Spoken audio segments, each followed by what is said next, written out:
What's up, nieces and nephews? You are now tuned into a Safe Place podcast, a podcast for the culture, by the culture. We are on episode 3, Grief, the Healing, the Hurt, and the Growth. I'm so excited to dive into this topic today. But before we start, you already know the intro. Let's go.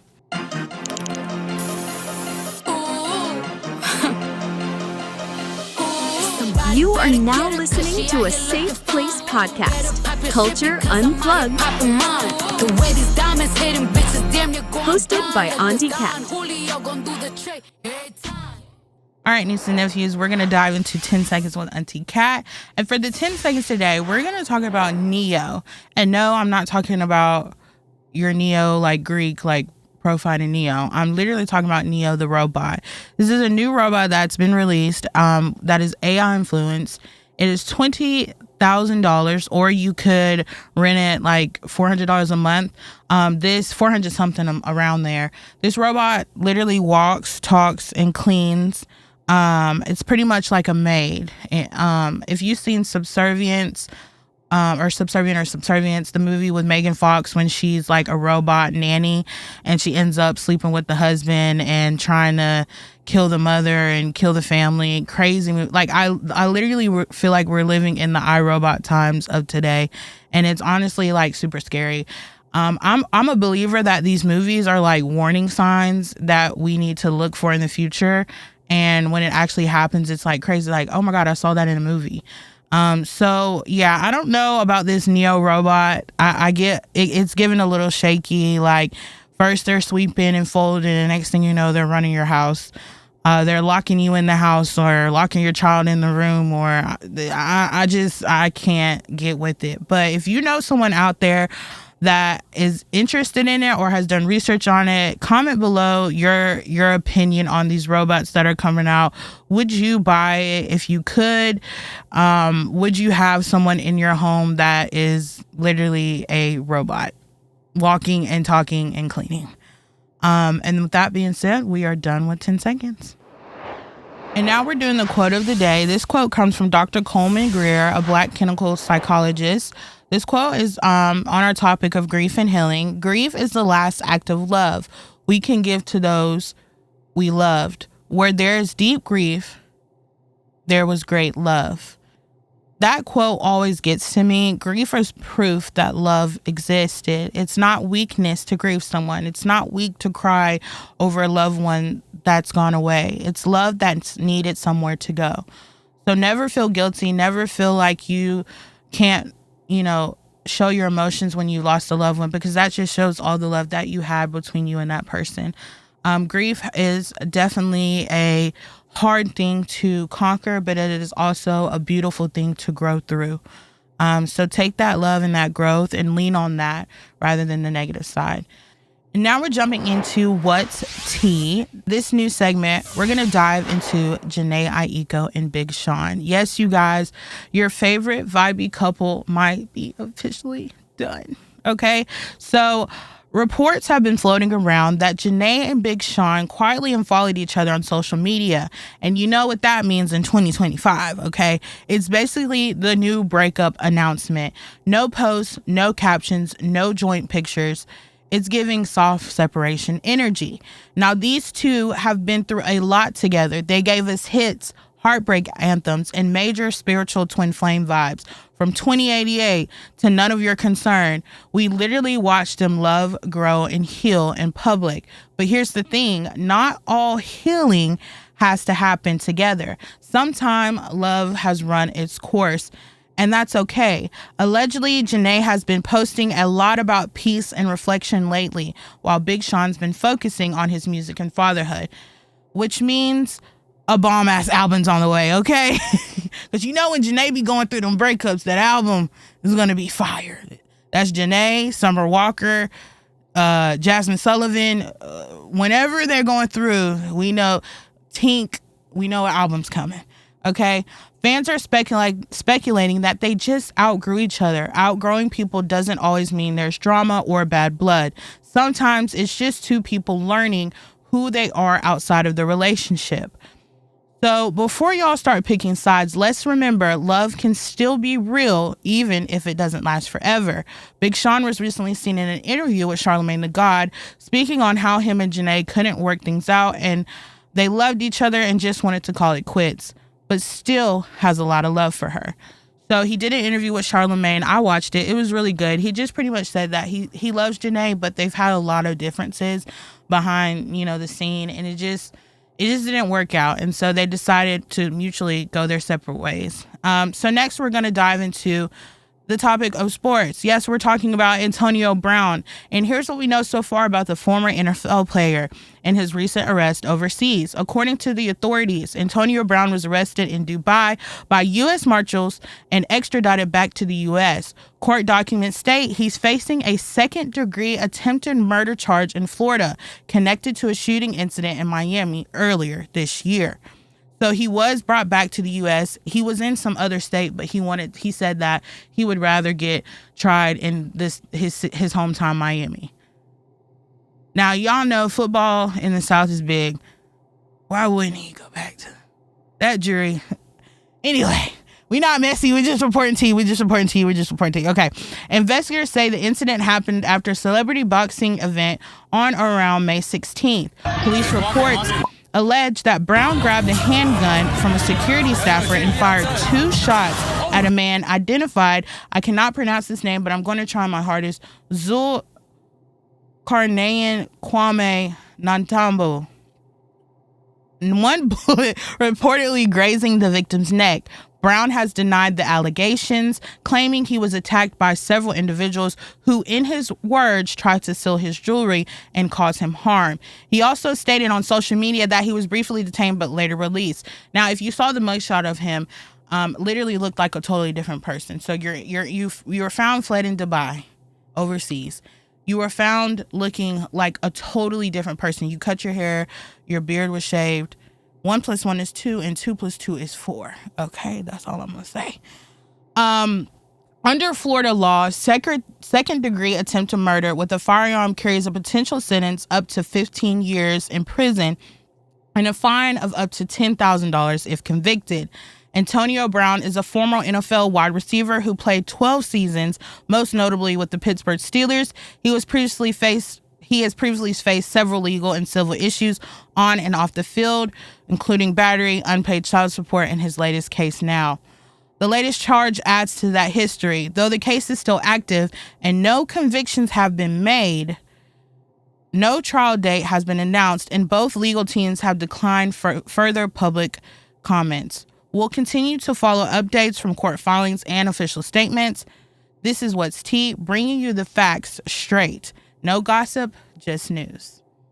And now we are on the conversation part of episode 3. So from the title, Grief, the Healing, the Hurt, the Growth, you can already kind of tell what we'll be talking about, which is a very serious topic, but also you can learn that it's a lot of love in that topic as well. So we'll be talking about grief, and I have my special guest here, Shambam. Hi, everybody. So Shambria Stoll is a trauma-informed therapist, speaker, and corporate wellness facilitator who is passionate about helping people heal, set boundaries that feel good, and navigate the messy human parts of life with compassion. She specializes in supporting teens and young adults through life transitions, trauma, anxiety, and the challenges that come with trying to hold it all together.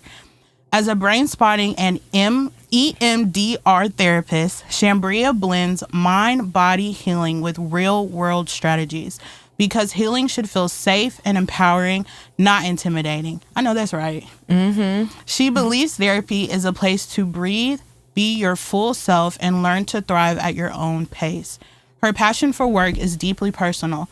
After losing her mother in 2021, Shambria learned firsthand how grief can change you, stretch you, and still allow you to grow.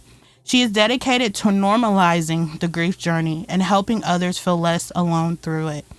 Outside the therapy room, you can find Shambria living life with joy, traveling whenever she gets the chance, hanging out with friends, loving on every animal she meets, and binge watching reality TV like dedicated Bravo fan she is. Do you want to talk in our little accent that we have? No.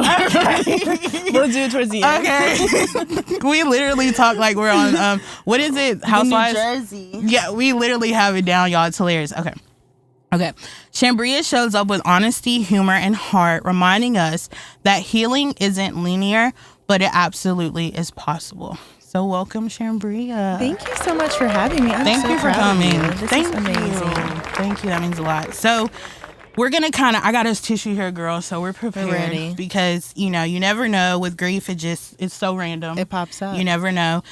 So we're just going to dive right in. If you could just share your story of your experience with grief personally and, with your mom passing away in 2021, could you just shed a light of that experience and what the effect it had on you going through that? I mean, that was my first close death that I had was actually Chet Jr. So my mom was like the first death I had ever really experienced in my family, besides like great uncles and distant family. Yeah. So it was, I started grieving before my mom passed away because my mom was diagnosed with stage 4 ovarian cancer, October 2020. Was it 2020? Yeah. And then she passed away that following January. So it was very quick. I think in the initial stages of grief, I was like, I don't have a choice. But we gotta plan a funeral, and we have to do estate stuff, and we have to. Every time I felt like I was crying, I felt like I couldn't because I didn't want to console other people consoling me, if that made sense. So I spent a lot of time grieving alone, and I did a lot of therapy. I did somatic-based therapy, so I did brain spotting and I did EMDR, and my therapist also did IFS, which is internal family systems. Because I would wake up at 3 or 4 a.m. Literally every single day, just throwing up from just anxiety. I was losing my hair. It was just a mess. I wasn't sleeping. It was just a lot. And can we talk about how hard it is to plan a funeral for a loved one? Especially for a parent, because that's super hard. Me, my sister, and my mom literally planned my dad's whole funeral. And that was probably the hardest thing that I have ever been through in my life. And it's financially just overwhelming. Oh my God. Calling people, reaching out to family, navigating through the ins and outs, and then you have to pick out the casket. You have to. Your dad was actually very helpful for my mom's funeral. Wow. Because your dad did my mom's funeral. Yeah. And that was the first time your dad was in the funeral home where Chet Jr. was also at. So it was just a lot of whirlwind of emotions. But I don't think I really started processing the grief. I think I was in shock for maybe the first year and a half. But I think maybe the 2-year mark was when I was okay, let me, actually, I think I felt guilty from healing for the grief. I don't know how to explain that. No, yeah, it's you feel like you shouldn't be happy. Yeah, I was okay, and it's too soon. Yes. I shouldn't be going out and being with friends. I'm supposed to be sad, and I felt guilty for that. And so there was somebody who told me that grief is just love that doesn't have anywhere to go, and it's an honor to grieve someone. And that can you say that again, please? Yes. Grief is just love that has nowhere to go, and it's an honor to grieve someone. I know that's right. And so I switched the grief because it's just, you're not healing. You're going to heal from grief. Yeah. But the grief is always going to be there. It's more so you learn how to manage it better. Yeah. So I just learned to accept the waves of grief, but I switched my perspective to every time I felt grief and every time I feel grief, I'm okay, let me just sit in it. This is an honor to feel this emotion right now. Yeah, and sit in it and heal from it and grow from it. I know for me, with my brother, I was just because I had my dad.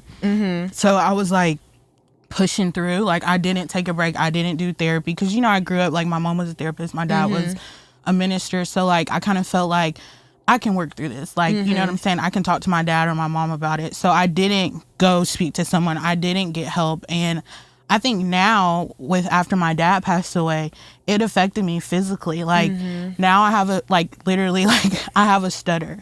So when I talk, I stutter. At night, like I'll grind my teeth. I had to get Botox in my jaw because my TMJ got so bad. My God, like I'll wake up and like I'll taste blood because I've grind my teeth so much. Yeah, it's pretty bad. And then also like I feel sometimes like I dissociate.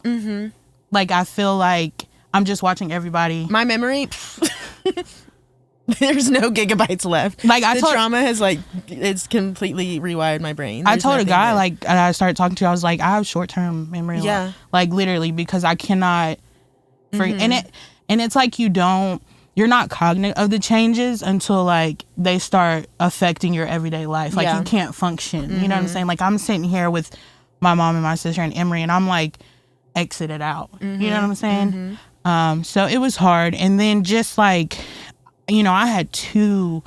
You had two, and you can't even compare grief, but the grief, the way we lost the people in our lives is very different. Yeah. You had no time. I felt like I had time to almost mentally prepare for it, but that was what you experienced was a whole nother level of just complex grief. Yeah. And I think for me, like, like before I was like the life of the party. Like I had like 30,000 friends. Like I was loud. I was here, there.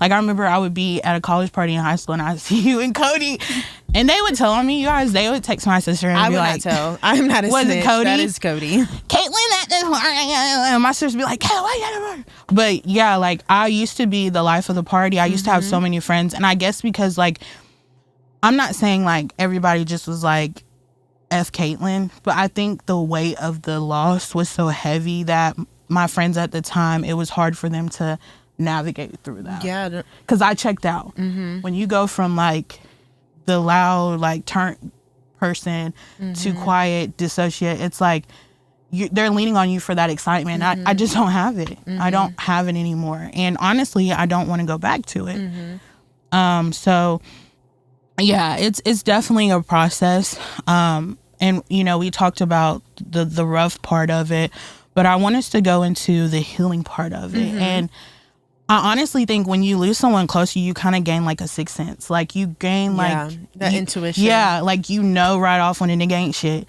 When a bitch lying. Yes, I think it makes you appreciate.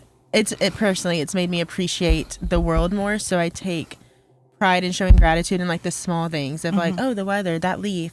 And I feel like that connection is what makes you have almost a little more intuition with certain things. Yeah. And I feel like what we do, like what you do and what I do, like it kind of helps with like we're not the only ones like out here going through something. But also I think it can kind of get a little emotional sometimes where you have to separate like your work from your reality because like you're helping someone else mourn grief, but you're also doing it. So it's like a checkout kind of, and it can be good and bad. It can be good and bad.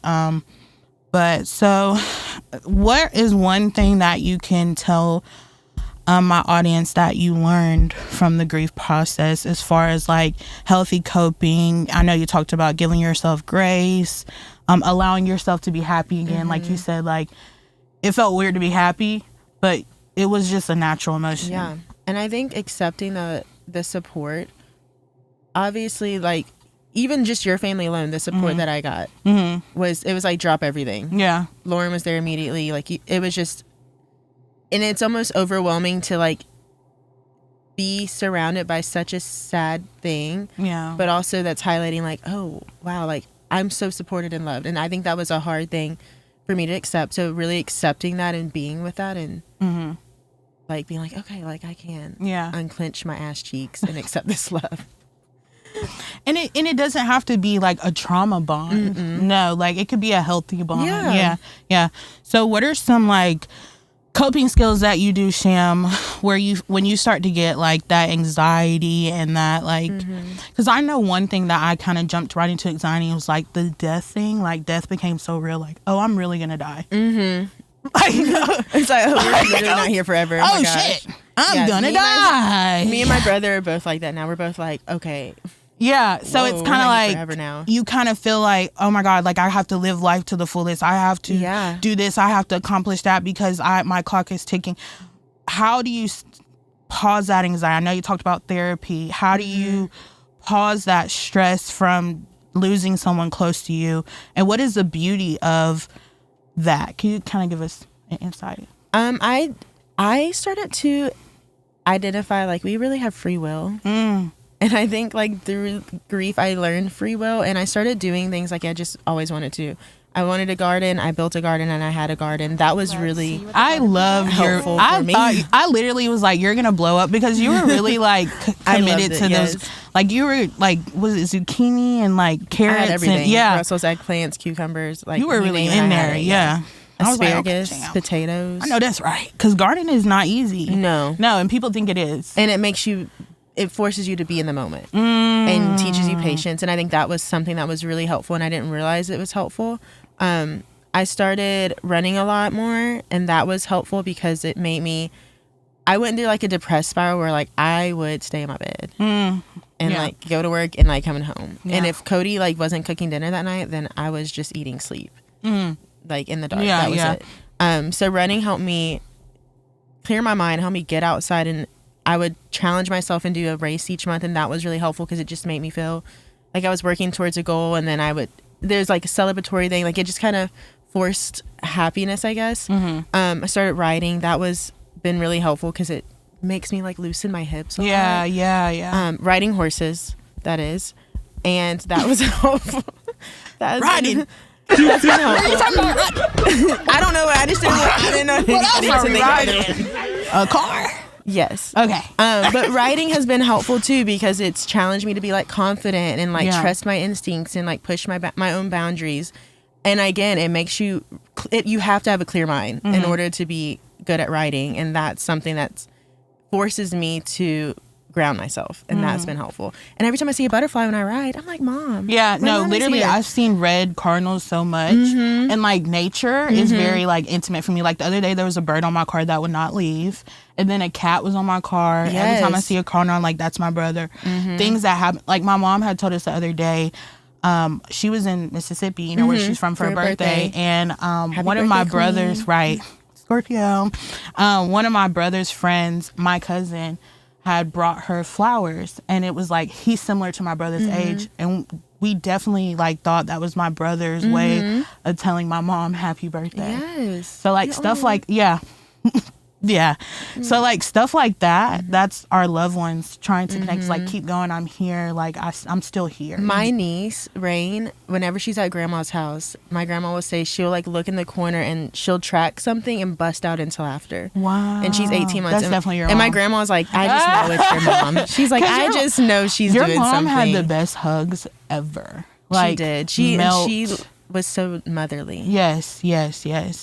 And then like you said, like your niece, like Emery acts like Chet, like yes, girl, like literally lives through Emery, like acts just like him. So, okay, well, we're gonna play a little game. You know, I always play games. I love a good game. But I want you to shout out your business page that you post your content on and your therapy content, and also shout out again. Is it like private, or are you with a company, or where can they if they want to? I'm a little bit of everywhere. Okay. I'm a behavioral health manager in an HIV clinic. So I see a lot of interns there that I supervise, and I supervise a lot of younger therapists. And then I work at a private practice called Heal ATL, and I do a lot of outpatient therapy. That's where my bulk of therapy is coming from. Okay. And my Instagram is I have it. Okay. Holistically healed _ That's it. I remember it. Yeah. Yes. That's it. And we'll put it on the bottom of the screen so they can follow you on that. Okay, so this game is called Healthy versus Unhealthy Coping Skills. So you're gonna draw 5. If you want to piggyback, we can, or do you want to just Let's piggyback. Okay, so I'll draw 2, and then I'm gonna give you draw 3. And then we're gonna say if they're like unhealthy or healthy coping skills. Okay. Dealing with grief. Okay.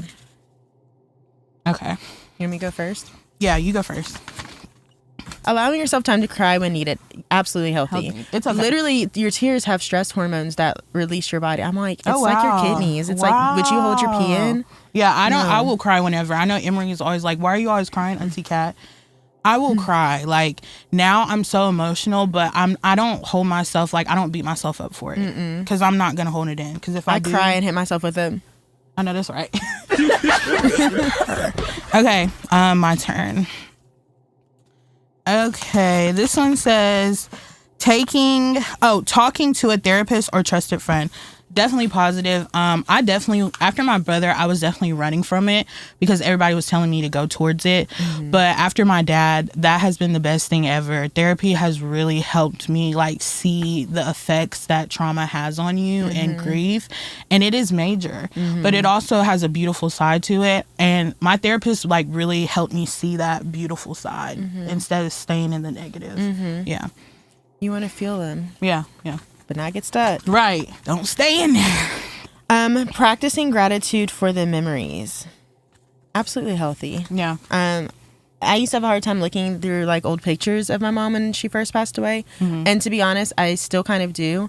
But I would like to go through and just reminisce on them. And it's usually hard, but I'm like, I know I feel after. Yeah. I always like, I have 2 old phones that I have a lot of like content in for my brother, and I always watch that. And my dad is like, my brother did music. So like sometimes me and my mom and sister will gather and listen to his music and like share it when it pops up. So I got to definitely get that out for sure. We want to make him like an album. That would be amazing. Yeah. I was literally thinking that. We want to do that, but it's kind of hard getting his music, but we're definitely working on it. Okay. So my last one says creating a memorial or doing something in their honor. That is a green flag. I definitely ran right into juveniles after my brother passed. You like sprinted there. I literally dove there like because I just wanted to try to save as many youth, not save, but let them know that like it's not the end of the world, because I kind of watched people struggle with mental health at a young age, and when you're young you're not fully cognitive or aware, so it's like be easy on yourself, like you still have hope. So that was kind of like my passion for it. I even put that on when I was trying to get in this program for school. I put it on my application, and that was like one of the things that got me in the program was my passion for what I do. So yeah, look at that. Yeah. And your last one. Okay. Keeping busy to avoid thinking about your loss. I mean, you can try it if you want, but it's always going to catch up to you. So it is unhealthy in the moment. You might as well feel it because you're going to feel it. Yeah. And I like the idea of allowing it to just come, so that way it doesn't come unexpectedly and I don't have control over it. Yeah, I agree. I think what I did was like try to stay busy, try to work, and it just, like I said, affected my physical like worse. Yeah. And I wasn't aware because I wasn't like sitting back and really like thinking and sitting in my thoughts. So yeah, I agree. I totally agree. It does take a toll. Yeah.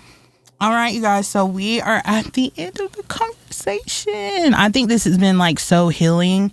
And I definitely think someone out there who's going through what we're going through, because it never ends. It's an ongoing thing. And it's not linear. Yeah. And it's not for the weak, but it is possible to navigate through. So thank you so much for sharing your insight. You know I love you, girl. I love you the most. Damn. My dad used to be like he used to literally think of you as a daughter. Yes. We used to go on family trips. Y'all. Auntie Cat, I will never forget it. We were in Tampa at an Auburn playoff, whatever game it was at. And Caitlin was like, I'm going to go, Dad, on the beach and burn off all my skin. Do you remember that? Yes. I'm telling y'all. Your dad did that slow neck turn. And your theory was to have new skin. Yeah, I literally, my dad always used to say, Katie, you just be talking. You just be saying. Like, y'all, I really used to be goofy as hell.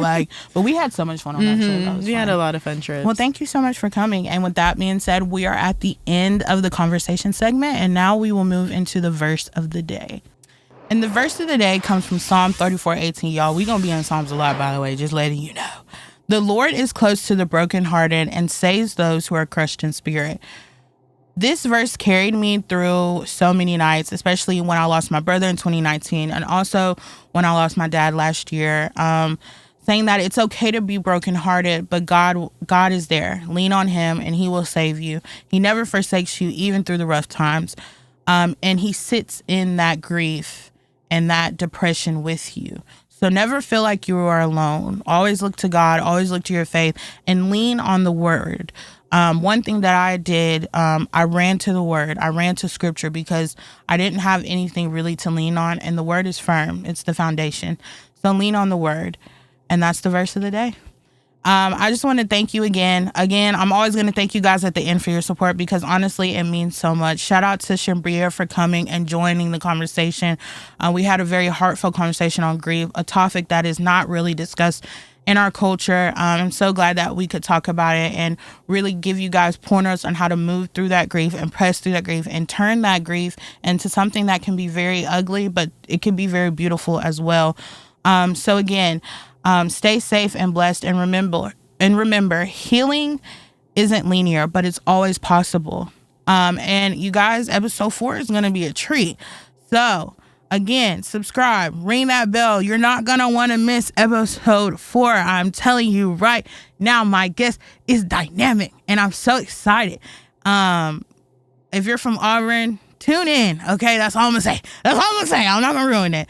And with that being said, I love you guys. Stay safe and peace.